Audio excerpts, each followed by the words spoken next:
perkenalkan nama saya Rani Luciana Hilman. Saya dari kelas AK22C3. Di sini saya akan menjelaskan tentang pertanggungjawaban pidana. Untuk adanya pertanggungjawaban pidana diperlukan syarat bahwa pelaku mampu bertanggung jawab. Tidaklah mungkin seseorang dapat dipertanggungjawabkan apabila ia tidak mampu bertanggung jawab. Bila mana seseorang itu dikatakan mampu bertanggung jawab, apakah ukurannya untuk menyatakan adanya kemampuan bertanggung jawab itu? Dalam literatur hukum pidana Belanda dijumpai beberapa definisi untuk kemampuan bertanggung jawab.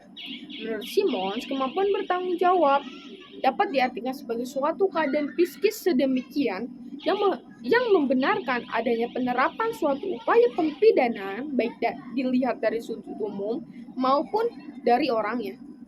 Menurut Van Hemel, kemampuan bertanggung jawab adalah suatu keadaan normalitas psikis dan kematangan kecerdasan yang membawa tiga kemampuan.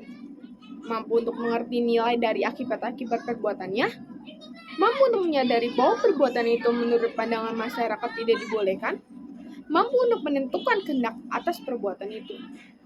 Menurut Van Bommelen, seseorang dapat dipertanggungjawabkan ialah orang yang dapat mempertahankan hidupnya dengan cara patuh. Pertanggungjawaban sudah muncul sejak zaman Revolusi Prancis. Pada masa itu, tidak hanya manusia mendapat pertanggungjawaban tindak pidana, tetapi pada hewan dan benda mati juga mendapatkannya. Di zaman itu juga, bukan hanya pelaku yang mendapat hukuman, tetapi keluarga dan teman-teman pelaku juga mendapat hukuman, walau tidak melakukan tindak pidana. Hukuman yang dijatuhkan atas atau jenis perbuatan sangat berbeda-beda, yang disebabkan wewenang yang mutlak dari seorang hakim untuk menentukan bentuk dan jumlah hukuman. Namun, setelah revolusi Prancis, pertanggungjawaban pidana didasarkan atas dasar falsafah kebebasan berkehendak. Kebebasan berkehendak dimaksud bahwa seseorang dapat dimintai pertanggungjawaban pidana atas dasar perbuatan dan pilihan. Pertanggungjawab pidana diartikan Pound adalah sebagai suatu kewajiban untuk membayar pembalasan yang akan diterima pelaku dari seseorang yang telah dirugikan. Menurutnya juga bahwa pertanggungjawaban yang dilakukan tersebut tidak hanya menyangkut masalah hukum semata, akan tetapi menyangkut pula pada masalah nilai-nilai moral ataupun kesusilaan yang ada dalam suatu masyarakat. Dalam hukum KUHP tahun 1982 sampai 1983, pada pasal 27 menyatakan bahwa pertanggungjawaban pidana adalah diteruskan celaan yang objektif ada pada tindak pidana berdasarkan hukum yang berlaku secara objektif kepada pembuat yang memenuhi syarat-syarat undang-undang untuk dapat dinilai pidana karena perbuatannya. Di dalam hal kemampuan bertanggung jawab, bila dilihat dari keadaan batin oleh yang melakukan perbuatan pidana merupakan masalah kemampuan bertanggung jawab dan menjadi dasar yang penting untuk menentukan adanya kesalahan yang mana keadaan jiwa orang yang melakukan perbuatan pidana haruslah sedemikian rupa sehingga dapat dikatakan normal. Sebab karena orang yang normal dan sehat inilah yang dapat mengatur tingkah lakunya sesuai dengan ukuran-ukuran yang dianggap baik oleh masyarakat. Dalam ilmu hukum pidana dapat dilihat pertumbuhan dari hukum pidana yang menitik beratkan pada perbuatan orang beserta akibatnya, ke arah hukum pidana yang berpijak pada orang yang melakukan tindak pidana tanpa meninggalkan sama sekali sifat dari hukum pidana. Dengan demikian, hukum pidana dapat diartikan bahwa penjatuhan pidana disyaratkan adanya kesalahan pada si pelaku. Ada beberapa definisi tentang kesalahan.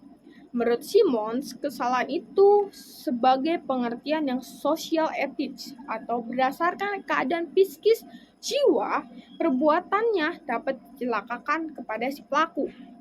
Menurut Van Hemel, kesalahan dalam suatu delik merupakan pengertian psikologis perhubungan antara keadaan jiwa si pelaku dan terwujudnya unsur-unsur delik karena perbuatannya.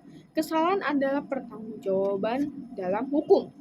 Kesalahan dalam hukum pidana dapat dilihat dalam dua sudut. Menurut akibatnya, ia ada hal yang dapat dicelakakan. Menurut hakikatnya, ia adalah hal yang dapat dihindarkan atau perbuatan yang melawan hukum. Dipidananya seseorang tidaklah cukup dengan membuktikan bahwa orang itu telah melakukan perbuatan yang bertentangan dengan hukum atau bersifat melawan hukum. Jadi, meskipun perbuatannya memenuhi rumus delik dalam undang-undang dan tidak dibenarkan, hal tersebut belum memenuhi syarat untuk menjatuhkan pidana. Untuk mendapatkan pertanggungjawabannya, orang tersebut masih perlu adanya syarat bahwa orang yang melakukan perbuatan itu mempunyai kesalahan atau bersalah. Dengan perkataan lain, orang tersebut harus dapat bertanggung jawab atas perbuatannya, atau jika dilihat dari sudut perbuatannya harus dipertanggungjawabkan kepada orang tersebut. Asas ini tidak tercantum dalam KUHP Indonesia atau dalam peraturan lainnya. Namun, berlakunya asas tersebut sekarang tidak diragukan akan bertentangan dengan rasa keadilan apabila ada orang yang dijatuhkan pidana padahal ia sama sekali tidak bersalah.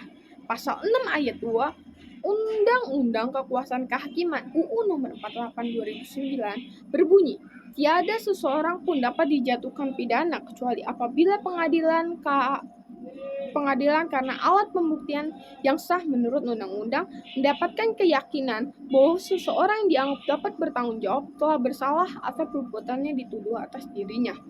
Demikian penjelasan singkat tentang pertanggungjawaban pidana menurut saya. Terima kasih. Wassalamualaikum warahmatullahi wabarakatuh.